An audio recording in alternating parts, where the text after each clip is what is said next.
लोगों ने कहा, क्योंकि हमने कहा है कि जब पूरा बिहार पैदल चल लेंगे तब दल बनाएंगे। अभी हम पूरा बिहार पैदल नहीं चल रहे, अभी तो मधेपुरा में ही है। 60% बिहार हम लोग पैदल चल चुके हैं, 40% और बाकी। तो दो सुधार है। पहला सुधार है कि 2 अक्टूबर को दल बना लिया जाए। दूसरा सुधार है कि पदयात्रा को खत्म करने के बाद मार्च में अगले साल दल बनाया जाए। तो जो लोग चाहते हैं कि अक्टूबर में दल बने, वो लोग हाथ उठाइए और जोर से करिए।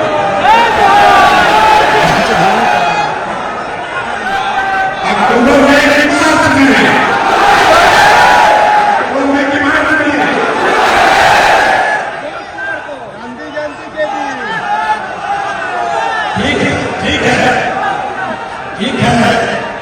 लेकिन हमने बार-बार कहा है कि जो आपने को वही होगा। अभी आपको उसका नमूना दिखा रहा है। 1.5 लाख, ये सिर्फ आपसे नहीं पूछेंगे, 1.5 लाख पदाधिकारी जो जन सुराग अभियान से अभी जुड़ा हुआ है, कार्यकर्ता नहीं, समर्थक नहीं, 1.5 लाख पदाधिकारी लोग इस अभियान से जुड़े हैं। वो लोग अब हर हफ्ते उसमें से 10,000 लोग, जैसे हम लोग आज बैठे हैं, उसी तरीके से 4 तारीख को फिर बैठेंगे। आप लोग नहीं, तो बाकी का दूसरा 10,000। नीतीश कुमार का धन्यवाद करना चाहता है कि उन्होंने बड़ी सभागृह बनाई है।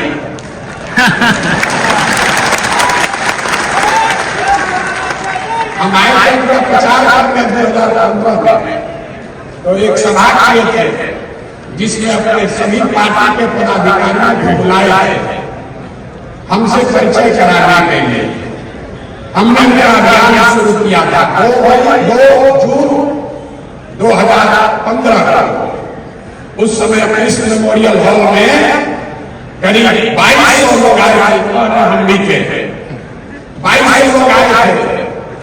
25 साल का पुराना दल, 18 साल से सत्ता में रहने वाला दल अपने सारे पदाधिकारियों को बुलाया तो कृष्ण मेमोरियल हॉल में लोग अट गए। और जन सुराग जब अपने पदाधिकारियों को बुला रहा है तो नीतीश जी ने बड़ा हॉल बनाया है, लेकिन जब ये 10 बार भरेगा, 10 बार, तब वो पदाधिकारी एक बार मिल पाएगा। जब जन सुराग की व्यवस्था बने तो हम लोग को 1 लाख का एक सभागृह भी बनाना पड़ेगा, तभी एक साथ बात होगी। लेकिन फिर भी ये 10,000 लोगों के लिए एक एडमिशन व्यवस्था नीतीश कुमार कराए हैं, इसलिए उनका मन से सम्मान कर रहे हैं, धन्यवाद। दूसरी बात जो ज्यादा महत्वपूर्ण है, मेरी जो भूमिका है, मैंने पहले कहा है और आगे भी उस बात पर कायम है। जो बात मैंने आपको व्यक्तिगत तौर पर कहा, कमरे में बैठकर कहा, छोटी सभाओं में कहा, वही बात को फिर से दोहरा देते हैं। सबके सामने कैमरे पर रिकॉर्ड कर लीजिए। इस दल का नेता प्रशांत किशोर नहीं है। इस दल का नेता वो आदमी है, वो बच्चा है, वो महिला है जो बिहार का सबसे काबिल आदमी है और जिसको सब लोग मिलकर चुनेगा वही दल का नेता बनेगा। जितना लोग पीछे सोच रहे थे कि भैया आप ही कहीं को चुनेंगे, तो हम चुनाव नहीं, हम चुनाव नहीं है। इस बात को आप सीखिए, इस बात को सीखिए। आज आप हम पर भरोसा कर रहे हैं, कल हम लग जाएंगे, आप हाथ मनते रह जाओगे। इसलिए व्यक्ति महत्वपूर्ण नहीं है, व्यवस्था महत्वपूर्ण है। 2 अक्टूबर को आपको पूरे देश के सामने ये हम लोग दिखाएंगे कि सब भाई मिलकर अपने नेता का चुनाव लोकतांत्रिक तरीके से किया जाएगा। ताली जोर से बजा दें, जोर से ताली बजाएं।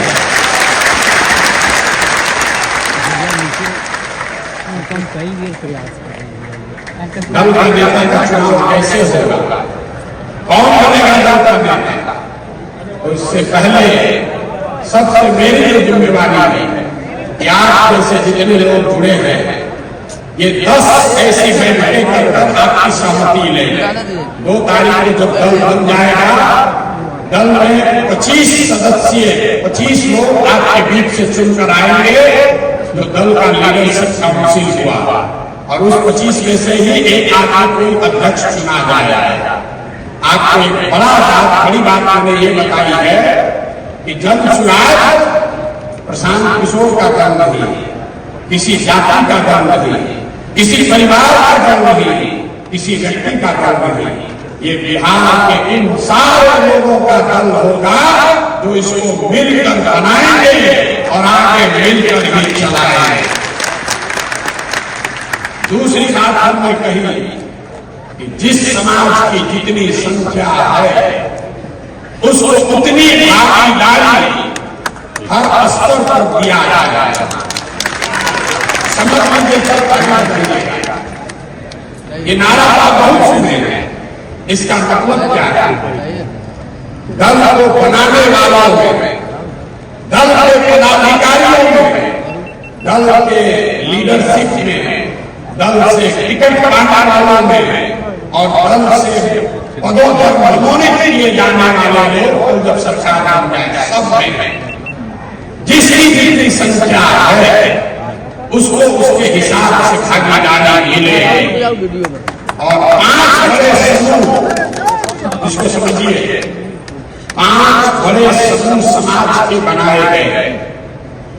पहला जो जनरल कैटेगरी के लोग हैं, दूसरा जो ओबीसी समाज के भाई हैं, तीसरा जो ईबीसी वर्ग है, अति पिछड़ा समाज है, चौथा जो अनुसूचित जाति जनजाति समाज के लोग हैं, और 5वां जो मुस्लिम समाज के लोग हैं। अगर आप पूरे समाज को कायदे से समझिएगा तो इन 5 बड़े वर्गों में लोगों को आप रख सकते हैं। तो जिस वर्ग की जितनी संख्या है उस वर्ग के इतने लोग दल में पदाधिकारी और दल का नेतृत्व करने के लिए चुने जाएंगे। पहला दल होगा जिसने कहा कि अगर 36% अति पिछड़ा समाज है तो निश्चित तौर पर 70 उम्मीदवार अति पिछड़ा समाज का जरूर बने। अब कुछ लोग कहता है ये तो जात पात का बात होने लगा, ये तो जात पात का बात करने लगे, आप भी दूसरे दल से अलग कैसे हुए? सब लोग एक याद रख लीजिए, जो जन समाज के समानता का मंत्र है कि हर समाज में काबिल आदमी है और हर काबिल आदमी किसी न किसी समाज का है। तो अगर बांटने वाला के नियत में खोट नहीं है तो ये पूरी तरीके से संभव है कि हर समाज को उसके संख्या के अनुसार भागीदारी मिल जाए। और आप ये देखिएगा